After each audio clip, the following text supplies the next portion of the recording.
નમસ્કાર, BS9 TV news વિશેષમાં હું Jasmine આપનું સ્વાગત કરું છું। તો જે રીતે આજ રોજ 2024-25ના વચગાળાનું કેન્દ્રીય બજેટ રજૂ કરવામાં આવ્યું છે। બજેટમાં અનેક મુદ્દાઓને આવરી લેવામાં આવ્યા છે। લિમિટેડ માત્રામાં કહી શકાય કે એક બજેટનું આજ રોજ જાહેરાત કરવામાં આવી છે। આ બજેટ સામાન્ય વર્ગ માટે છે, મધ્યમ વર્ગ માટે છે કે એના માટે કેટલું ફાયદાકારક છે, આ બજેટમાં કેટલા ફાયદાઓ રહેલા છે, આ બજેટ કેટલું મહત્વનું છે તે વિષય પર આજે આપણે ચર્ચા કરીશું। આ અંગે આપણી સાથે જોડાયા છે CA અંકિત વેકરિયા। તો આપણે તેમની પાસેથી જાણીશું કે આ બજેટ આજરોજ જે રજૂ કરવામાં આવ્યું છે તે બજેટ કેટલું ફાયદાકારક છે, કયા એવું સેક્ટર છે કે જેના માટે આ બજેટ ખૂબ જ હિતાવહ રહ્યું છે। જી અંકિતભાઈ, આજ રોજ જે રીતે કેન્દ્રીય બજેટ 2024-25નું વચગાળાનું બજેટ આજ રોજ રજૂ કરવામાં આવ્યું છે, આપના મતે કેવું કહી શકાય આજનું બજેટ? આપણે આમ જોઈએ ને તો કે આજનું જે બજેટ છે એ ઇન્ટરિમ બજેટ છે, કે હાલની જે સરકાર છે એનું આ લાસ્ટ બજેટ છે, પછી જે નવી સરકાર થશે એનું ફરીથી બજેટ આવશે। તો એ સંદર્ભે આપણે જોઈએ ને તો એકદમ છે ને ટૂંકું અને ટચ બજેટ રજૂ કરવામાં આવ્યું છે, કે જેમાં બહુ કાંઈ મોટી જાહેરાત નથી, ખાસી કોઈ બહુ મોટી યોજનાઓ નથી, કે સામાન્ય રીતે બજેટમાં સામાન્ય વ્યક્તિને તથા તેમજ બધા નાગરિકોને બહુ મોટી આશાઓ હોય છે કે ઘણી બધી અમને રાહત મળશે, ઘણા બધી યોજનાઓનો લાભ મળશે, એવું બહુ ખાસ બહુ મોટું બજેટને લઈને કાંઈ એલાન થયેલું નથી। તો જે રીતે બજેટ ઉપર જ્યારે ચર્ચા કરીએ તો એમ કહી શકાય કે આજનું જે બજેટ છે તે થોડુંક ફીકું અને શુષ્ક હતું, આપના મતે શું છે? આમ જોઈએ તો આજનું બજેટ ખાસી તરીકે ફીકું કહી શકાય, કારણ કે સરકારનું જે છે ઇલેક્શનના હિસાબે કે કન્ફર્મેશન ના હોય સરકારનું આગામી જે બજેટમાં સ્પેન્ડિંગ છે એના હિસાબે, એટલે બહુ કાંઈ ખાસી અને રણનીતિના મુજબ સ્પેન્ડિંગ માટેનો કોઈ સ્કોપ લાંબો મૂકેલો નથી અને નવી કોઈ લાંબી યોજનાઓ બહાર પાડેલું નથી। એ સંદર્ભે આપણે જોઈએ તો આજનું બજેટ ઘણી બધી રીતે ફીકું છે અને શુષ્ક છે। આમ એક આંકડો આપણે જોઈએ મોટો તો કે કેપિટલ એક્સપેન્ડિચરનો છે, જે 11.11 લાખ કરોડનો છે, જે અત્યાર સુધીનો જે છે ને કેપિટલ એક્સપેન્ડિચર તરીકેનો સૌથી મોટો આંકડો છે એમ કહી શકાય। પણ એની સામે બીજું બધું ઘણી બધી યોજનાઓ જેમ કે દર વર્ષે બજેટમાં સરકાર બહાર પાડતી હોય, તો એ સંદર્ભે જોઈએ ને તો ઘણું બધું ફીકું છે, કે સામાન્ય માણસોને મળે એવું બહુ ઓછું છે બજેટમાં। તો જે રીતે આજનું જે બજેટ છે એમાં નથી કોઈ મોટી જાહેરાત થઈ કે નથી કોઈ મોટી જોગવાઈઓ કરી, તો 2024ની જે લોકસભાની અસર એમાં હોઈ શકાય? જી, આપને ધ્યાનથી જો બજેટ સાંભળેલું હશે તો એમાં જ આપણને ખ્યાલ પડશે કે જે રીતે આપણા વિત્તમંત્રીએ બજેટ સ્પીચની શરૂઆત કરી તેમાં ઘણી બધી રીતે કોન્ફિડન્ટ એવું લાગતા હતા કે 2024ની ચૂંટણીમાં ફરી એની જ સરકાર બને, અને એના સંદર્ભે એ લોકોએ મોટી જાહેરાત અત્યારે ના કરી અને ફરીથી સરકાર બનાવી અને નવા બજેટની અંદર જાહેરાત કરવું હોય, એ સંદર્ભે ઘણી બધી યોજનાઓ અને ઘણી બધા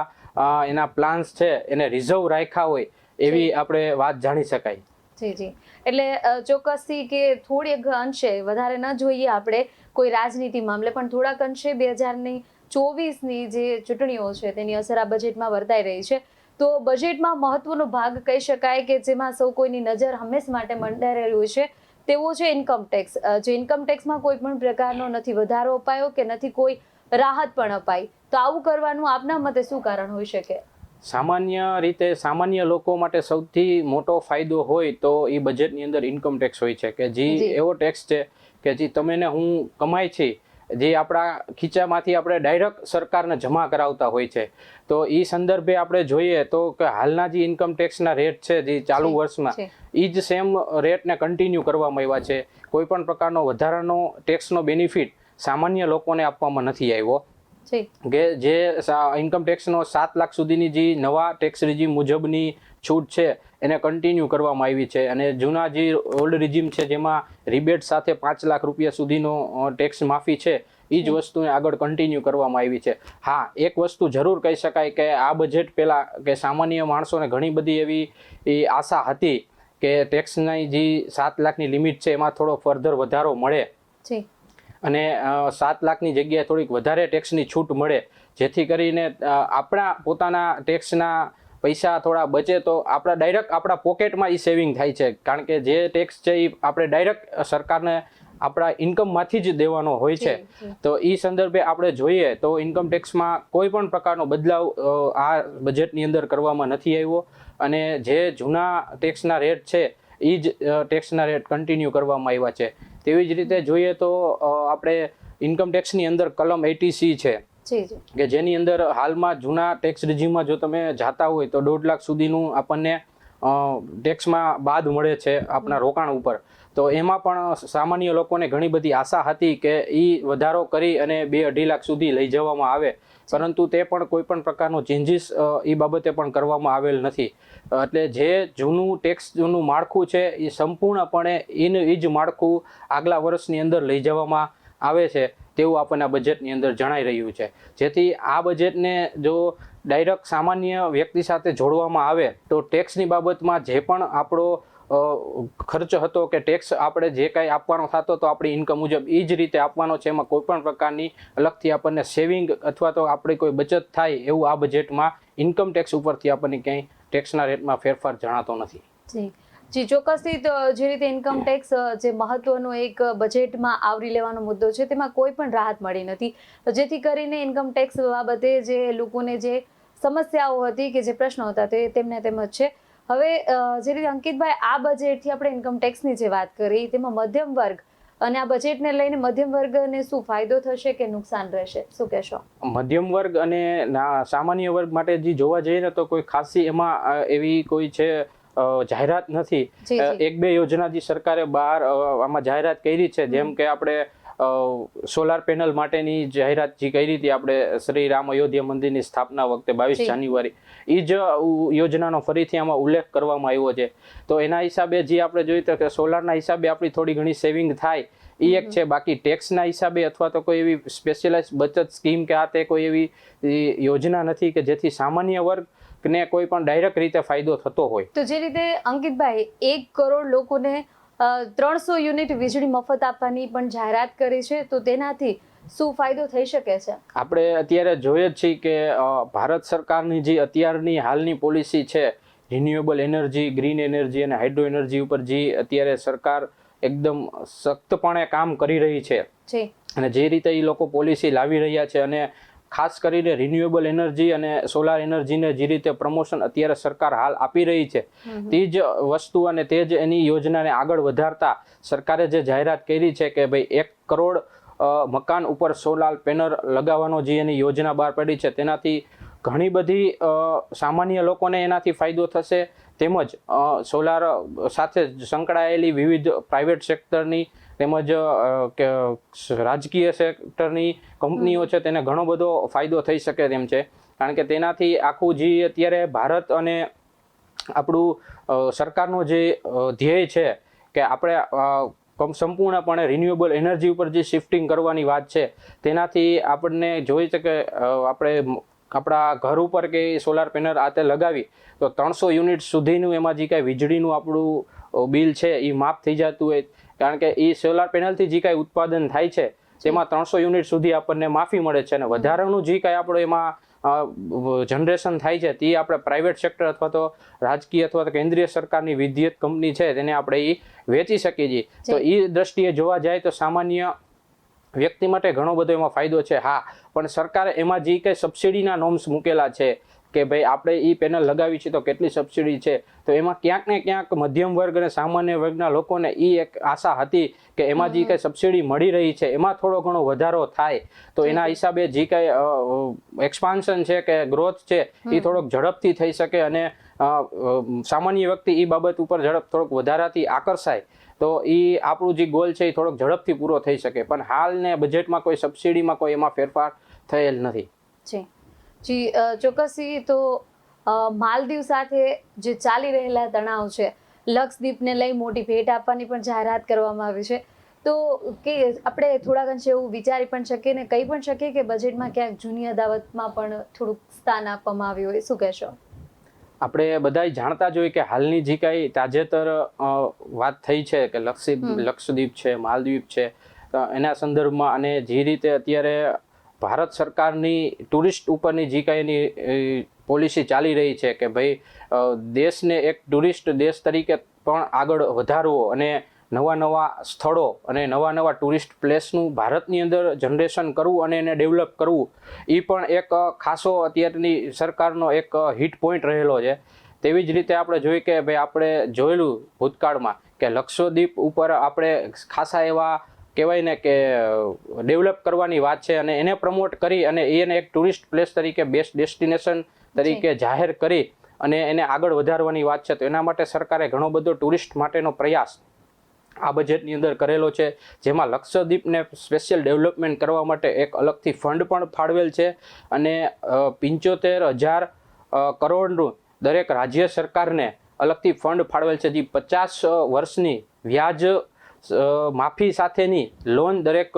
રાજ્યને આપવામાં આવશે અને એ પૈસાનો ઉપયોગ દરેક રાજ્ય સરકારે પોતાના રાજ્યની અંદર ટુરિસ્ટના ડેવલપમેન્ટ માટે કરવાનો આગ્રહ રહે એવી સરકારની નીતિ સાથે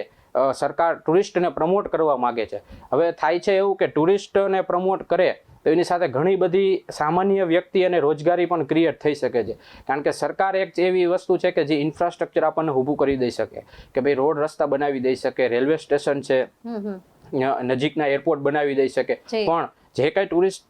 પ્લેસ ડેવલપમેન્ટ થાય છે તેની આજુબાજુના વિસ્તારમાં અથવા તો એ ટુરિસ્ટ પ્લેસની નજીકના બધા વિસ્તારમાં હોટલ્સ છે, ખાણીપીણીનો જે બંદોબસ્ત છે, એના માટે પ્રાઇવેટ સેક્ટરના જે પ્લેયર છે એના માટે ઘણો બધો ધંધો કરવા માટેનો નવો સ્કોપ ખુલી શકે છે. તેમજ એના હિસાબે કે સામાન્ય લોકોની જે કંઈ રોજગારી છે, ઘણા બધા એવા ક્ષેત્રો હોય કે જે આના હિસાબે ટુરિસ્ટમાં પ્લેસમાં કવર થઈ જતા હોય તો ત્યાંના સ્થળાંતરિત વિસ્તારના જે લોકો હોય એનો રોજગારનું એક સાધન બની જતું હોય. એમ આપણે ઘણી બધી આપણે ગુજરાતમાં અને ગુજરાત બહારની જગ્યા જોતા હોય કે જ્યાં ટુરિસ્ટ પ્લેસ હોય તો એ પર્ટિક્યુલર રાજ્યમાં અથવા તો પર્ટિક્યુલર વિસ્તારમાં કે પર્ટિક્યુલર શહેરમાં સૌથી મોટો રોજગારીનું સંસાધન શું હોય એમ તો કે ટુરિસ્ટ ઉપર એ લોકો જીવતા હોય એમ. તો એના હિસાબે ઘણા બધા એવા ક્ષેત્રોમાં ટુરિસ્ટ ડેવલપમેન્ટના કારણે રોજગારીનો પણ એક બહુ મોટો ફાળો થશે અને રોજગારી પણ ઘણી બધી ઊભી થશે અને પ્રાઇવેટ સેક્ટરના જે પ્લેયર છે તેને પણ આ ડેવલપમેન્ટમાં ઘણો બધો ફાયદો થશે, કારણ કે સરકારની ચોક્કસ અને સચોટ નીતિ આ બાબત ઉપર કામ છે કે ભારતને એક ટુરિસ્ટ ડેસ્ટિનેશન તરીકે પણ એને આગળ લઈ જવાની 100% આપણને બજેટમાં દેખાઈ આવે છે. જી ચોક્કસથી. તો જે રીતે સરકાર કહી રહી છે કે છેલ્લા 10 વર્ષમાં 25 કરોડ લોકોને ગરીબીમાંથી બહાર લાવવામાં આવશે, તો શું આ બજેટથી તે શક્ય છે? આ બજેટમાં આપણે જોઈએ ને તો કોઈ એવું ખાસ રિલીફ કે કોઈ ખાસ બેનિફિટ નથી કે જે ડાયરેક્ટ